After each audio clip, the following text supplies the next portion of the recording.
नमस्कार मंडळी. वित्तविवेचनच्या या आजच्या भागामध्ये तुमच्या सगळ्यांचं मनापासून स्वागत. मी रवींद्र गोखले. मंडळी, आपण याच्या आधीचा जो व्हिडिओ केला होता तेव्हा आपण तो निफ्टी 25,000 या विषयावरती केला होता. म्हणजे निफ्टीने जी सिल्वर जुबिली मारली त्याच्यावरती आपण तो व्हिडिओ केलेला होता. तेव्हा बोलताना मी म्हटलं होतं की निफ्टी त्या 25वरनं 26,000ला पुढच्या अक्षरशः 2-4 महिन्यामध्येच जी जाऊ शकते अगदी इझिली, असं माझा तेव्हा तो एक दावा होता. पण कसं काय मंडळी, ते म्हणतात ना, वाढता वाढता वाढे भेदिले शून्य मंडळ, अशा त्या मारुतीच्या स्पीडनी पुढच्या अक्षरशः 15 दिवसामध्ये निफ्टीने 25 ते 26,000चा टप्पा ओलांडलेला आहे ऑलरेडी. ठीक आहे, पण आत्ताचा आपला विषय तो नाही आहे. आपण त्याच्यावरती नंतर परत सवडीनं कधीतरी बोलू. आज आपण आता वेगळ्या विषयावरती बोलणार आहे की आपल्यापैकी बऱ्याच जणांना आता एक हे चुळबुळ सुरू आहे त्यांची, की अरे बापरे, एवढी ते गंगा वाहत होती आणि माझे हात धुवायचे राहून गेले, माझी बस सगळी मिस झाली. माझे शेजारपाजारचं सांगतात की मला स्टॉकमध्ये 25% रिटर्न मिळाले, कोणी म्हणते मला 50 मिळाले, कोणी म्हणतो अरे काय सांगतो काय, माझे डबल झाले पैसे. अशा सगळ्यांच्या आता गोष्टी ऐकतच मी काय तर हे काय माझं काढायचं का आता आयुष्य, अशी एक भीती बऱ्याच जणांच्या मनामध्ये आहे. पण मंडळी, काय घाबरू नका, तुमच्यासाठीच हा व्हिडिओ बनवतो आहे मी. आणि अजूनही गुंतवणुकीचा एक महामार्ग असं म्हणतो तो आहे आपल्यासाठी, आणि त्याच्यावरतीच आज मी बोलणार आहे. तो महामार्ग कुठला, तर त्या महामार्गाचं नाव आहे SIP इन्व्हेस्टमेंट. SIP म्हणजे काय, सिस्टमॅटिक इन्व्हेस्टमेंट प्लॅन. हा अजून एक मार्ग आहे की ज्यातनं आजसुद्धा निफ्टीच्या एवढ्या हाय लेवललासुद्धा आपण स्टॉक मार्केटमध्ये अगदी नवखे असला तरी अतिशय सेफली आणि कॉन्फिडेंटली इन्व्हेस्ट करू शकता. आणि अगदी त्या तुमच्या मित्रांनी सांगितलं तसं दुप्पट आणखी तिप्पट वगैरे पैशाची काय गॅरंटी देत नाही मी, पण नक्कीच तुम्हाला बँकेतल्या FDपेक्षा चांगलं रिटर्न हे निश्चितपणे मिळतील. ह्याच्याबद्दल काही काळजी करायचं काही कारण नाही आहे. तरी SIP काय आहे ते आता आपण थोडंसं समजून घेण्याचा प्रयत्न करू.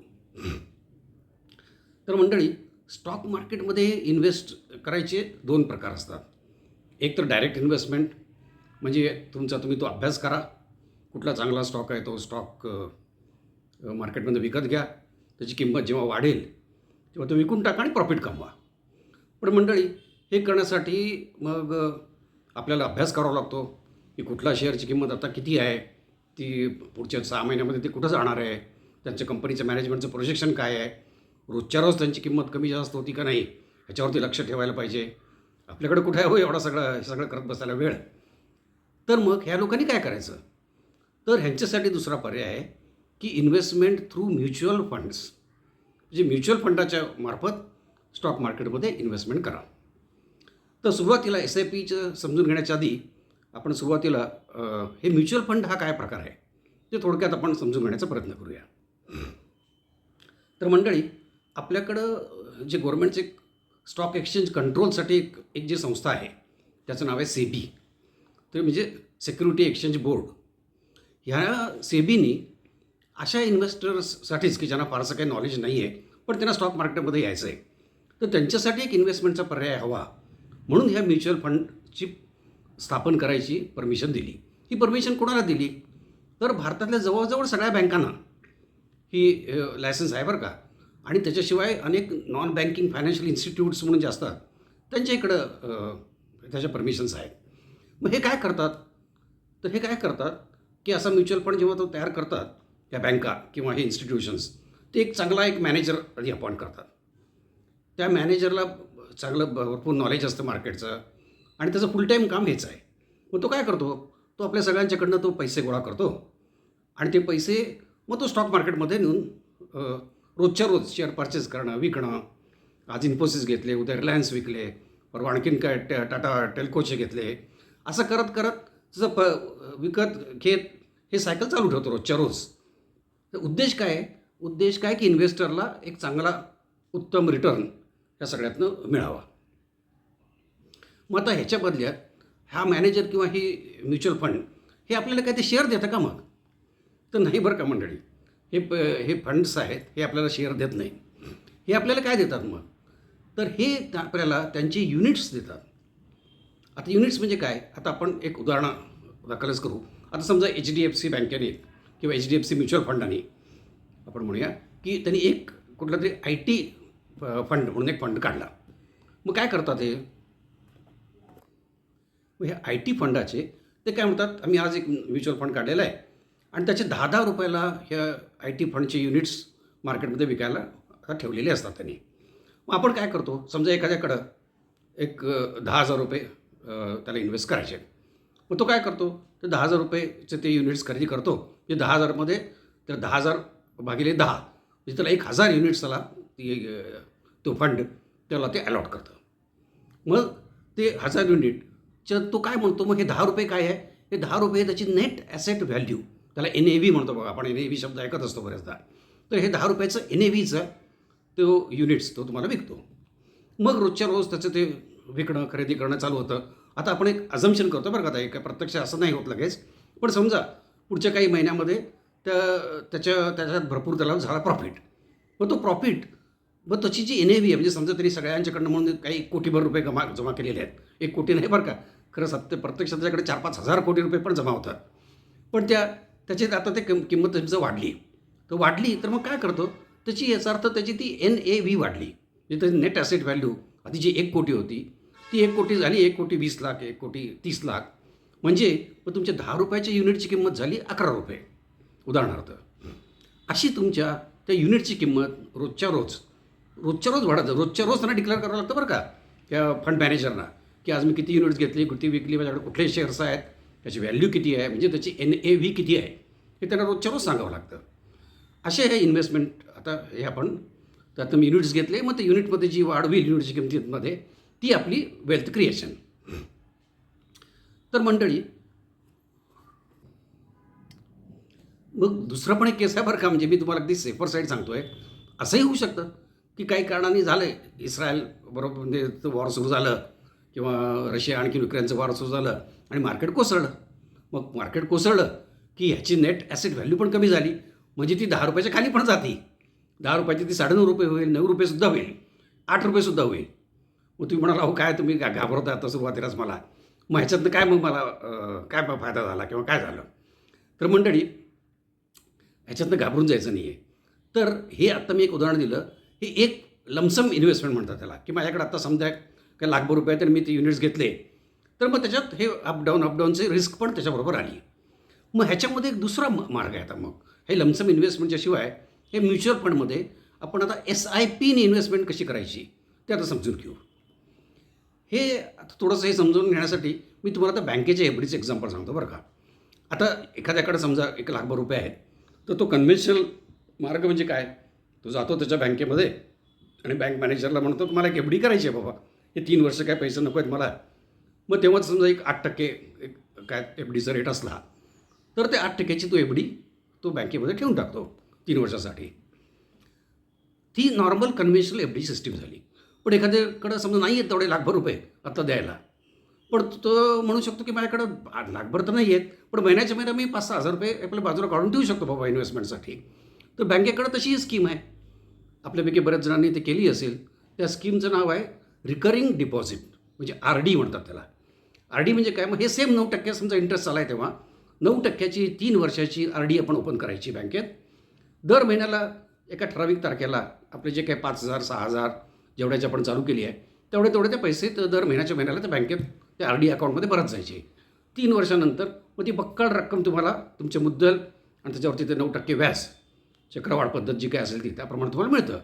ही एक बँकेमध्ये ऑलरेडी सिस्टीम आहे. तर म्युच्युअल फंडांनी मंडळी एक्झॅक्टली हीच सिस्टीम कॉपी केलेली आहे. म्हणजे पहिली मी एक्झाम्पल सांगितलं तुम्हाला, ते म्हणजे लमसम इन्व्हेस्टमेंट. त्याच्या माणसाकडे 1 लाखभर रुपये होते, त्याने ते लाख रुपयाचे ते म्युच्युअल फंडचे युनिट्स विकत घेतले. आता दुसरा मग काय करू शकतो, म्हणजे जास्त सेफर काय आहे की त्यांनी मग ते SIPनी तेच म्युच्युअल फंड घ्यायचे. म्हणजे आता हे जे मी सांगितलं ते 10 रुपयाचा तो ITचा फंड त्यांनी काढला आणि मार्केटमध्ये विकायला ठेवला. माझ्याकडे फक्त आता तेवढे का नाही आहेत लाखभर रुपये, माझ्याकडे समजा एक 10,000 रुपये आहेत उदाहरणासाठी घेऊ आपण, की मी 10,000ची SIP करणार आहे. किंवा आपण 1,000नीच म्हणूया ना, 10 कशाला एकदम 1,000ची SIP करायची आहे मला. तर 1,000मध्ये मग मी त्या दिवशी त्यांनी जो नवीन युनिट काढलेला आहे तेव्हा मी काय केलं, 1,000 रुपये दिले. 1,000च्या बदल्यात त्यांनी मला 1,000 भागिले 10 म्हणजे 100 युनिट त्यांनी मला ते अलॉट केले. मग त्याची किंमत होती ₹10 त्या दिवशी. मग पुढच्या महिना जेव्हा येईल, पुढच्या महिन्यामध्ये मार्केटमध्ये झाली भरभराट, मार्केटची किंमत वाढत वाढत चाललेली आहे.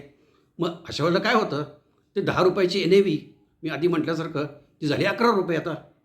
मग पुढच्या महिन्यात तुम्ही जेव्हा परत त्याच्याकडे ₹1000 घेऊन जाल, तेव्हा तो म्हणेल की अहो साहेब, आता तुम्हाला 100 युनिट नाही मिळणार बरं का, आता माझी किंमत 1100 झाली आहे. म्हणजे तुमचे ₹1000 भागिले 11 म्हणजे तुम्हाला 90च युनिट मिळतील आता. मग आपल्याला ते 90 युनिट अलॉट होतात. मग तुम्ही म्हणाला अहो काय मग नुकसान झालं की माझं, असं नाही. आता पुढं आहे का, मग हे असं दर महिन्याला, मग त्याच्यानंतरच्या महिन्यामध्ये समजा त्याची NAV झाली ₹13. परत तुम्ही ठेवलेत त्याच्याकडं तेवढेच ₹1000. आता तो म्हणतो तुम्हाला 80 युनिटच देईल, कमी देईल ते युनिट. आणि त्याच्यानंतर 1-2 महिन्यांनी मार्केट तर खालीवर खालीवर होतच असतं. मग एक दिवशी मार्केट झालं पडलं खाली. असं खाली पडलं की ते ₹10चं ती जी हे होती NAV होती ती झाली ₹9 एकदम. पण तेव्हा आपण नाही घाबरायचं, आपली जी SIP आहे ती कंटिन्यू करायची. मग जेव्हा ती SIPमध्ये आपण परत ते ₹1000 जेव्हा ठेवू, तेव्हा तो म्हणेल साहेब आता NAV झाली ₹9, तर तुम्हाला 100च्या ऐवजी 110 युनिट तुम्हाला मिळतील. म्हणजे तुम्हाला युनिट जास्त मिळतील. जर त्याची मार्केट पडलं असतं तर घाबरायचं काहीच कारण नाही आहे. आपले ₹1000 तिथं ठेवलेले आहेत, आपल्याला नंबर ऑफ युनिट्स जास्त मिळत आहेत. असं करत करत करत आपण जेव्हा 3 वर्ष जेव्हा आपण ठेवतो त्याच्याकडं, ओव्हरऑल ट्रेंड हा मार्केटचा अपवर्डच आहे. आपण जर बघितलं सातत्याने, तर ते over a period of 3 years 5 years ही जरी अपडाऊन जरी होत गेलं मार्केट, तरी ओव्हरऑल ट्रेंड वरतीच जातं. मग आपल्या लक्षात येईल की 3 वर्षानंतर त्या ₹10ची NAV कदाचित ₹15 झाली असेल, कदाचित ₹16 झाली असेल. आणि तुमची सरासरी कॉस्ट ही कधी तुम्हाला ₹9ला पडली, कधी 8ला पडली, कधी 10ला पडली, कधी 12ला पडली. तर सरासरी तुम्हाला समजा 12-13ला ती पडलेली आहे. आणि तोपर्यंत मार्केटचं मात्र त्या NAV अगदी सेफर साईडला जरी आपण धरलं 15-16 तर नक्कीच झालेली असते. म्हणजे मग तुमच्याकडे युनिट जे काय गोळा झालेले आहेत, ते सगळ्याला त्या रिडम्पशनच्या दिवशी, म्हणजे तुम्ही त्या दिवशी जर विकायला गेलात, तर त्याला ते सगळे नंबर ऑफ युनिट्स गुणिले ₹16ची NAV, एवढे पैसे तुम्हाला निश्चितपणे त्या दिवशी मिळणार आहेत. आणि हा return is always much much better than FD. आत्ताची आपण कुठल्याही अगदी सगळ्यात अतिशय ॲव्हरेज परफॉर्मिंग असा फंड जरी म्हटलं आपण, तरी त्यांनीसुद्धा एक 15% जवळपास तरी परतावा नक्कीच दिलेला आहे आपल्याला ॲन्युअल वाईज बेसिसवरती. तर हा इट इज नॉट बॅड. जेव्हा आपल्याला FDमध्ये 6-7% जेव्हा रिटर्न मिळतात, तेव्हा त्याच्या जर 1.5च्या वरती जर कधी रिटर्न देत असला, तर निश्चितपणे मंडळी ह्या मार्गाने आपली ओव्हरऑल आपलं इन्कम नक्कीच वाढू शकतं. मग आता तुम्ही विचाराल की अहो मग आता हे मग SIP चालू तरी कुठं करायची मी? तर मंडळी, आता मी सुरुवातीला सांगितलं तसं जवळजवळ सगळ्या बँकांना आपल्याला SEBीनी ही परमिशन दिलेली आहे. त्यामुळं तुम्ही काही फार मोठं डीमॅट अकाउंट ओपन करा, आणखीन काहीतरी फार हे करा, असं काहीही गरज नाही आहे. तुम्ही जर नेट बँकिंग करत असलात, तर नेट बँकिंगचे तुमची जी वेबसाईट आहे, त्या वेबसाईटवरती जे ड्रिल डाऊन मेनू असतात बरेच, त्याच्यामध्ये एक इन्व्हेस्टमेंट म्हणून तुम्हाला एक मेन्यू मिळेल. त्याच्यामध्ये इन्व्हेस्ट इन म्युच्युअल फंड्स, त्याच्यामध्ये इन्शुरन्स असेल, आणखीन बरेच सीनियर सिटीजन सेव्हिंग स्कीम आणि अमुक तमुक PPF भरपूर असतील. त्यात एक म्युच्युअल फंड पण असतं. त्या म्युच्युअल फंडच्या त्या क्लिकच्या मार्फत तुम्ही करू शकता ही इन्व्हेस्टमेंट. नाहीपेक्षा सुरुवातीला तुम्ही अगदीच नवखे असाल, तर तुमच्या ब्रँच मॅनेजरला किंवा तुमचा जो काही RM म्हणतो आपण, तुमचा रिप्रेझेंटेटिव्ह जो कोणी असेल बँकेचा, रिलेशनशिप मॅनेजर, त्याला भेटा आणि त्याच्याकडनं हे एक SIP नक्कीच चालू करून घ्या. त्या तुमच्याच बँकेमध्ये, म्हणजे तुमच्या घरामध्ये बसून तुम्हाला हे चालू करता येईल. तुम्हाला तुमच्या लॅपटॉपवरती, कॉम्प्युटरवरती, मोबाईलवरती तुम्हाला त्याचं डेली NAV, डेली किती युनिट्स मला जमा आहेत, सगळ्याच्या सगळं तुम्हाला अगदी व्यवस्थित क्लिअरली त्याच्या किमतीसकट, व्हॅल्यूसकट सगळं दिसेल. It is so simple. मग तुम्ही म्हणाल इतकं अगदी सोपं आहे का ते, आणि अगदीच काय रिस्क शून्य आहे का? असं नसतं ना मंडळी. स्टॉक मार्केट आहे, आपलं सरकारी सारखं जाहिरात करतं ना की समजदार से इन्व्हेस्ट करो वगैरे वगैरे. अगदी म्युच्युअल फंडची जाहिरातसुद्धा सरकार करतं. पण तेव्हाही ते म्हणतात की past performance is not a guarantee for future performance. पण शेवटी साहेब कसं आहे, हे रिस्क तो आहे, लेकिन रिस्क आहे तोही इश्क आहे, असंही म्हटलं जातं ना. त्यामुळं मराठी माणसांनी थोडीफार रिस्क तर घ्यायलाच पाहिजे. आणि म्युच्युअल फंडातल्या SIP थ्रूची रिस्क आहे ती अत्यंत सेफ आहे. अतिशय वेल मॅनेज्ड, वेल गव्हर्न्ड, वेल कंट्रोल्ड, SEBीची अगदी करडी नजर असलेली अशा टाईपचीच ही इन्व्हेस्टमेंट आहे. त्यामुळे तुम्ही अजिबात घाबरू नका आणि जरूर इन्व्हेस्ट करा. आणि तुमचे पैसे निश्चितपणे बँकेमध्ये FDवर काय मोठा म्हणत नाही मी, त्या तशाच राहून देत. हे ॲडिशनल इन्व्हेस्टमेंट जर तुम्हाला करायची आहे आणि भारताची ही जी आर्थिक जोरदार प्रगती चाललेली आहे असं जे दिसते आपल्याला, त्याचे वाटेकरी आणि नुसतं वाटेकरी नाही तर त्याचे लाभार्थीसुद्धा आपण निश्चितपणे होऊ शकता. तर ह्या तुमच्या पुढच्या या प्रवासासाठी माझ्याकडनं बेस्ट ऑफ लक. तर हा तुम्हाला कसा वाटला व्हिडिओ ते मला जरूर कळवा. काही तुमचे प्रश्न असले तर निश्चितपणे मला खाली विचारा, त्याचं उत्तर देण्याचा मी नक्कीच प्रयत्न करेन. तोपर्यंत best of luck to you.